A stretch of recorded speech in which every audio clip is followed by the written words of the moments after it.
Hello అండి, welcome back to my YouTube channel. ఈరోజు recipe వచ్చేసి ఆకాకరకాయ కర్రీ అండి. ఇది మేము బోడకాకరకాయ కర్రీ అని కూడా అంటాం అన్నమాట. తెలంగాణలో అయితే చాలామంది బోడకాకరకాయ అని అంటారు. మీ దగ్గర ఏమని పిలుస్తారో అయితే చెప్పండి. ఇది మనకి శ్రావణ మాసంలో అయితే దొరుకుతాయి బోడకాకరకాయలు, నార్మల్ అప్పుడే దొరకవు. అవును, మీకు ఒకటి తెలుసా? శ్రావణ మాసంలోనే ఎందుకు బోడకాకరకాయలు తినాలి అంటారు? ఏదైనా రీజన్ ఉందా? మీకు తెలిసి ఉంటే కామెంట్ సెక్షన్లో కామెంట్ చేయండి. ఈ రెసిపీ చాలా ఈజీగా చేసుకోవచ్చు. ప్రతి ఒక్కరూ ట్రై చేయాల్సిన రెసిపీ అండ్ టేస్ట్ కూడా చాలా బాగుంటుంది. దీనికి ముందుగా పొడగాకరకాయలు తీసుకోండి. ఆ కాకరకాయలు కూడా అంటారు వీటిని. తీసుకొని మంచిగా వాటర్తో వాష్ చేసుకోండి. ఒకసారి చూడండి. ఆ కాకరకాయల్ని మంచిగా వాష్ చేసుకున్న తర్వాత ఇందులోకి వాటర్ వేసుకోవాలి. ఆ కాకరకాయలు మునిగేంత వాటర్ వేసుకోండి. చూస్తున్నాను కదా, ఇంత వాటర్ వేసుకోండి. నేను ఒక పావు కేజీ ఆ కాకరకాయలు తీసుకున్నాను. ఇప్పుడు ఆ కాకరకాయలు ఉన్న గిన్నెను స్టవ్ వెలిగించి స్టవ్ మీద పెట్టేసేయండి. ఆ కాకరకాయలు ఉడకడానికి 10 to 15 minutes టైం పడుతుంది. మనకు ఉడకడమే ఆలస్యం. ఉడికిన తర్వాత మనకి కర్రీ అయితే త్వరగా అయిపోతుంది 5 minutesలో. ఈ బోడకాకరకాయలు ఉడికాయో లేదనేది ఒకసారి స్పూన్ పెట్టి ఆ విధంగా చూడండి. ఉడికిపోతే స్టవ్ ఆఫ్ చేసేయండి. చేసి వేడి నీళ్ళు వంపేసి అందులో కొద్దిగా చల్లటి నీళ్ళు వేసుకోండి. వేసుకొని ఇప్పుడు కాకరకాయల మీద ఉన్న పొట్టు మొత్తం తీసేసేయాలి. ఈజీగానే వచ్చేస్తుంది, ఎందుకంటే ఆల్రెడీ మనము ఉడకబెట్టుకున్నాం కాబట్టి దీని మీద ఉన్న పొట్టు తొందరగా వచ్చేస్తుంది.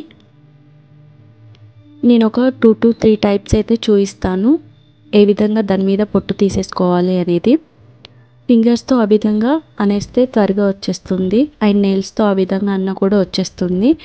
దీనికి తీయడానికి ఎక్కువ శ్రమ కూడా అవసరం లేదు. ఈ పొడి కాకరకాయల మీద ఉన్న పొట్టు మొత్తం తీసుకోకపోతే కర్రీ చేదు వచ్చేస్తుంది. అందుకే మంచిగా తీసేసుకోండి దాని మీద ఉన్న పొట్టు మొత్తము. నేను వీడియోలో చూపిస్తాను ఒక 2-3 టైప్స్, అవైతే మీరు ఫాలో అవ్వచ్చు. మీకు ఏది ఈజీగా ఉంటే అది ఫాలో అవ్వండి. నైఫ్తో కూడా తీసేసుకోవచ్చు, నైఫ్తో కూడా ఈజీగానే వస్తుంది. నేను వీడియోలో చూపించిన విధంగా హ్యాండ్కి రబ్ చేసినా కూడా పొట్టు తొందరగానే వచ్చేస్తుంది. ఏదో ఒకటి ఫాలో అవ్వండి. చూడండి, బొడగాకరకాయల మీద ఉన్న పొట్టు మొత్తం తీసేసాను. ఒకసారి వాష్ చేసుకోండి వాటర్తో. నెక్స్ట్ ఇప్పుడు వీటిని కట్ చేసుకోవాలి. నైఫ్తో అయినా కట్ చేసుకోండి, లేకపోతే నేను వీడియోలో చూపించిన ఆ విధంగా ఫింగర్స్తో నొక్కినా కూడా వచ్చేస్తుంది. ఆల్రెడీ మనం ఉడకపెట్టుకున్నాం కాబట్టి ఈజీగానే వచ్చేస్తుంది. దానికి నైఫ్తో కట్ చేయాల్సిన అవసరం అయితే లేదు. వాటన్నిటిని ఇప్పుడు ఆ విధంగా స్మాష్ చేసుకుంటున్నాను నేను ఫింగర్స్తోనే. నేను వీడియోలో చూపించిన విధంగా అయితే స్మాష్ చేసుకోండి. ఇందులో ఉన్న సీడ్స్ అయితే చాలా టేస్టీగా ఉంటాయి, అవి మాత్రం పడేయకండి. రెడ్గా ఉన్నాయి కదా సీడ్స్, అవి ఇంకా చాలా టేస్టీగా ఉంటాయి. మీరు ఒకసారి తినకపోతే ఒకసారి ట్రై చేయండి సీడ్స్ తోటి. నాకైతే సీడ్స్తో ఉన్నదైతే చాలా ఇష్టం, చాలా టేస్టీగా ఉంటాయి. ముదిరిపోయిన సీడ్స్ ఉంటాయి కదా, అవి ఇంకా చాలా టేస్టీగా ఉంటాయండి.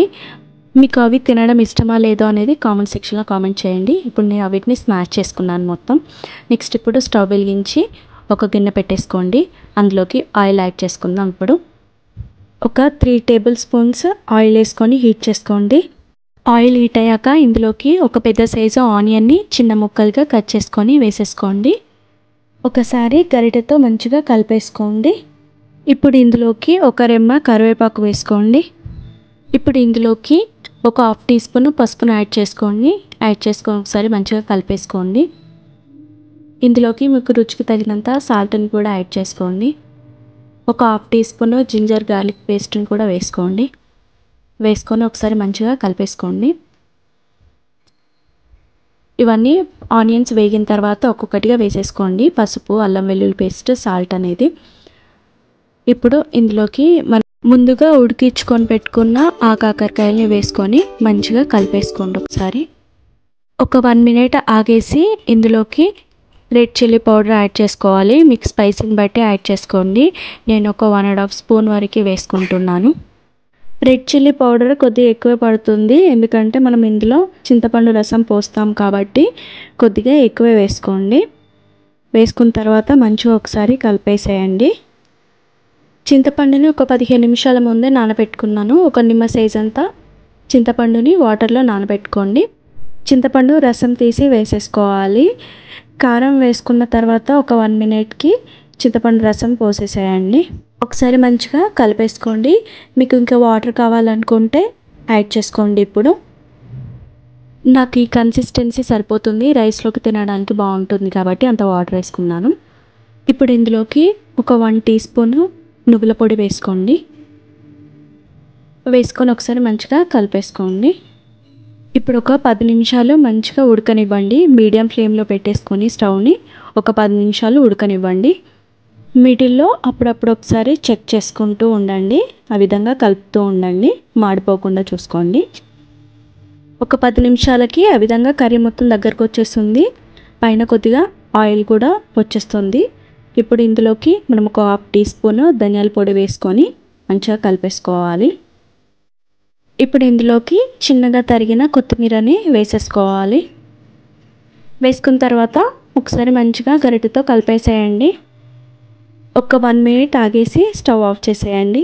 చాలా టేస్టీగా ఉంది కాకరకాయ కర్రీ రెడీ అయిపోయింది. టేస్ట్ అయితే చాలా బాగుంటుందండి. ఒకసారి ట్రై చేయండి. అండ్ హెల్త్కి కూడా చాలా మంచిది. మీరు ఒకసారి ట్రై చేసి మీకు ఎలా కుదిరింది అనేది నాకు కామెంట్ సెక్షన్లో షేర్ చేసుకోండి. చూసారు కదా నా వీడియో, మీకు హెల్ప్ఫుల్ అవుతుందని అనుకుంటున్నాను. హెల్ప్ఫుల్ అయితే తప్పకుండా నా ఛానల్ని మీరు లైక్ చేయడం, షేర్ చేయడం, సబ్స్క్రైబ్ చేయడం మాత్రం మర్చిపోవద్దు. ప్లీజ్ సబ్స్క్రైబ్ చేసుకోండి. ప్లీజ్ సపోర్ట్ చేయండి. Thank you.